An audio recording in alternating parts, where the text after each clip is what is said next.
RSS ಗೀತೆಯನ್ನ ಹಾಡಿದಂತಹ DK Shivakumar ಇವತ್ತು ಜನರ ಮುಂದೆ ಕ್ಷಮೆಯನ್ನ ಕೇಳಿದ್ದಾರೆ. ಸದನದಲ್ಲಿ ಡಿಕೆ ಶಿವಕುಮಾರ್ ಸದಾ ವತ್ಸಲೆ ಗೀತೆಯನ್ನ ಹಾಡಿದ್ರು. RSS ಗೀತೆಯನ್ನ ಹಾಡಿದ್ದಕ್ಕೆ ಡಿಕೆ ಶಿವಕುಮಾರ್ ಕ್ಷಮೆ ಕೇಳಿದ್ದಾರೆ. ಹೈಕಮಾಂಡ್ ಕಂಪ್ಲೇಂಟ್ ಬೆನ್ನಲ್ಲೇ ಡಿಕೆ ಯು ಟರ್ನ್. ನಾನು ಲಾಯಲ್ ಕಾಂಗ್ರೆಸ್ ಮ್ಯಾನ್, ಯಾರ ಮನಸ್ಸು ನೋಯಿಸುವ ಉದ್ದೇಶ ನನ್ನದಲ್ಲ. ಕಾಂಗ್ರೆಸ್ ಕಾರ್ಯಕರ್ತರಿಗೆ ನಾನು ಕ್ಷಮೆ ಕೇಳ್ತೇನೆ. ಇಂಡಿಯಾ ಅಲಯನ್ಸ್ಗೂ ನಾನು ಕ್ಷಮೆ ಕೇಳ್ತೇನೆ.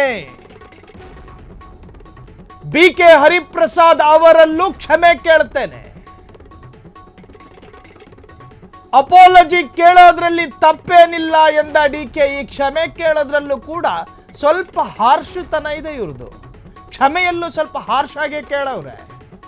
ಹೈಕಮಾಂಡ್ಗೆ ಕಂಪ್ಲೇಂಟ್ ಹೋಯ್ತು. ಸೈದ್ಧಾಂತಿಕವಾಗಿ ವಿರೋಧತೆ ಇರುವ ಸಂಘಟನೆ ಮಾತ್ರವಲ್ಲ, ಗಾಂಧೀಜಿಯನ್ನ ಕೊಂದ ಆರೋಪ ಹೊತ್ಕೊಂಡಿರ್ತಕ್ಕಂತಹ ಸಂಘಟನೆ. ನೀವು ಉಪಮುಖ್ಯಮಂತ್ರಿಯಾಗಿ ಏನು ಬೇಕಾದ್ರೂ ಹೇಳ್ಕೊಳ್ಳಿ, ವಿ ಡೋಂಟ್ ಕೇರ್. ನೀವು KPCC ಅಧ್ಯಕ್ಷ ಅಲ್ವಾ?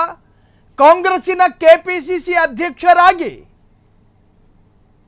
ನೀವು ಈ ತರಹದ ಹೇಳಿಕೆ ಕೊಟ್ಟಿದ್ದು ತಪ್ಪು, ನೀವು ಕ್ಷಮೆ ಕೇಳಬೇಕು ಅಂತು BK ಹರಿಪ್ರಸಾದ್ ಎನ್ನುವ ವ್ಯಕ್ತಿತ್ವ. ಉಳಿದವರೆಲ್ಲರೂ ರಕ್ಷಣಾತ್ಮಕವಾಗಿ ಕೈ ತೊಳ್ಕೊಂಡ್ರು. BK ಹರಿಪ್ರಸಾದ್ ಹಂಗಲ್ವಲ್ಲ. BK ಹರಿಪ್ರಸಾದ್ ಈ ಹಿಂದೆ ಹೇಳಿದ ಒಂದು ಮಾತು ನೆನಪಾಗ್ತಾ ಇದೆ. ಕಾಂಗ್ರೆಸ್ಸಿನ ಒಳಗೆ ಒಂದಷ್ಟು RSS ಮನಸ್ಥಿತಿಯ ವ್ಯಕ್ತಿತ್ವಗಳು ನುಸುಳಿಕೊಂಡು ರಾಜಕಾರಣಿಗಳಾಗಿದ್ದಾರೆ ಅನ್ನೋದು. ಆದರೆ DK ಶಿವಕುಮಾರ್ ಆ ತರಹದ ಕ್ಯಾರೆಕ್ಟರ್ ಅಂತ ನಾನು ಹೇಳ್ತಿಲ್ಲ. ಜನರ ಎಡೆಯಲ್ಲಿ ಚರ್ಚಿತ ಆಗ್ತಾ ಇರತಕ್ಕಂತಹ ವಿಚಾರ. ಕ್ಷಮೆ ಕೇಳಿದ್ರು ತನ್ನ ಕಾರ್ಯಕರ್ತರಲ್ಲಿ. ನಾಗಪುರದ RSS ಪ್ರಧಾನ ಕಚೇರಿಯಲ್ಲಿ ಹಾಡಬೇಕಾಗಿದ್ದ ಗೀತೆ, RSSನ ಸಮವಸ್ತ್ರ ಹಾಕ್ಕೊಂಡು RSS ಪರೇಡ್ನಲ್ಲಿ DK ಶಿವಕುಮಾರ್ ಭಾಗಿ ಆಗಿಲ್ಲ ಅನ್ನೋ ವಿಚಾರದಲ್ಲಿ ಸ್ವಲ್ಪ ಸಂದೇಹಗಳಿದ್ದಾವೆ. ಆದರೆ DKಗೆ ಯಾವುದೇ ತರಹದ ಒಲವುಗಳಿದ್ರೆ, DK ಶಿವಕುಮಾರ್ ಅವರಿಗೆ ಯಾವುದೇ ತರಹದ ಸ್ನೇಹ RSS ಜೊತೆಗಿದ್ರೆ ಅದು ಅವರ ವೈಯಕ್ತಿಕ ವಿಚಾರ. ಮೊನ್ನೆ ಸದನದಲ್ಲಿ ನಮಸ್ತೆ ಸದಾ ವತ್ಸಲೆ ಗೀತೆ ಹಾಡಿದ್ದ DK, ಸದನದ ಹೊರಗೂ RSS ಗೀತೆ ಸಮರ್ಥಿಸಿಕೊಂಡಿದ್ದ DK ಹೇಳಿಕೆ ರಾಷ್ಟ್ರ ಮಟ್ಟದಲ್ಲಿ ಸಂಚಲನ ಮೂಡಿಸಿತ್ತು. ಇದು ಕಾಂಗ್ರೆಸ್ನಲ್ಲಿ ಭಾರಿ ಆಕ್ರೋಶಕ್ಕೂ ಕೂಡ ಕಾರಣವಾಗಿತ್ತು. DK ವಿರುದ್ಧ ಹೈಕಮಾಂಡ್ಗೆ ಕಂಪ್ಲೇಂಟ್ ಹೋಗಿತ್ತು. ದೆಹಲಿಗೆ ಪತ್ರ ಬರೆದಿದ್ದ ಸಿದ್ದು ಬಣದ ಮುಖಂಡರು DK ವಿರುದ್ಧ ದೂರುಗಳ ಪಟ್ಟಿಯನ್ನೇ ಸಲ್ಲಿಸಿದ್ದ ಸಿದ್ದು ಬಣ DKಶಿಗೆ ಎಚ್ಚರಿಕೆ ನೀಡುವಂತೆ ಆಗ್ರಹಿಸಿದ ಸಿದ್ದು ಬಣ. ಎಚ್ಚರಿಕೆ ನೀಡಬೇಕು, ಹೆಂಗ್ ಬೇಕು ಹಂಗೆ ಹೇಳಂಗಿಲ್ಲ. ಈ ಬೆನ್ನಲ್ಲೇ DKಗೆ ಹೈಕಮಾಂಡ್ ಫುಲ್ಲು ಕ್ಲಾಸ್ ತೆಗೆದುಕೊಂಡಿದೆ. ಇಂದು ಸುದ್ದಿಗೋಷ್ಠಿ ನಡೆಸಿ ಕ್ಷಮೆ ಕೇಳಿದ DCM DK ಶಿವಕುಮಾರ್. ಇಷ್ಟು ಕ್ಷಮೆ ಕೇಳುವ ಗುಣ ಇಟ್ಕೊಂಡ್ರೆ ಸಾಕು ಸಿದ್ದರಾಮಯ್ಯನವರು. ನೋಡ್ರಿ, ಹೆದ್ದಾರಿ ಅಂತ ಕರಿತೀವಲ್ಲ, ಹೆದ್ದಾರಿ, ಆ ಹೆದ್ದಾರಿಯಲ್ಲಿ ವೆಹಿಕಲ್ಗಳು ಬರ್ತಾ ಇಲ್ಲ ಅನ್ನೋ ಕಾರಣಕ್ಕೆ ಅಡ್ಡಾದಿಡ್ಡಿ ಓಡಾಡೋದಕ್ಕಾಗುತ್ತೇನು? ಹೆದ್ದಾರಿಯಲ್ಲಿ ವಾಹನಗಳು ಬರ್ತಿಲ್ಲ ಅನ್ನೋ ಕಾರಣಕ್ಕೆ ಅಡ್ಡಾದಿಡ್ಡಿಯಾಗಿ ಓಡಾಡೋದಕ್ಕೆ ಹೆಂಗ ಆಗೋದಿಲ್ವೋ ಹಂಗೇನೆ ಸೈದ್ಧಾಂತಿಕವಾಗಿ ವಿರೋಧತೆ ಇರತಕ್ಕಂತಹ ಕಾಂಗ್ರೆಸ್ ಪಕ್ಷದ ಮೂಲ ಉದ್ದೇಶವನ್ನೇ ಕಿರೋಸಿನ್ ಹಾಕಿ ಸುಟ್ಟಾಕೋ ಪ್ರಯತ್ನ ಪಟ್ರೆ ಹೈಕಮಾಂಡ್ ಸಹಿಸಿಕೊಂಡಿರ್ಬೇಕಾ? ಹಿಂಗಂತನೂ ಕೂಡ ಚರ್ಚೆಗಳಾಗಿತ್ತು.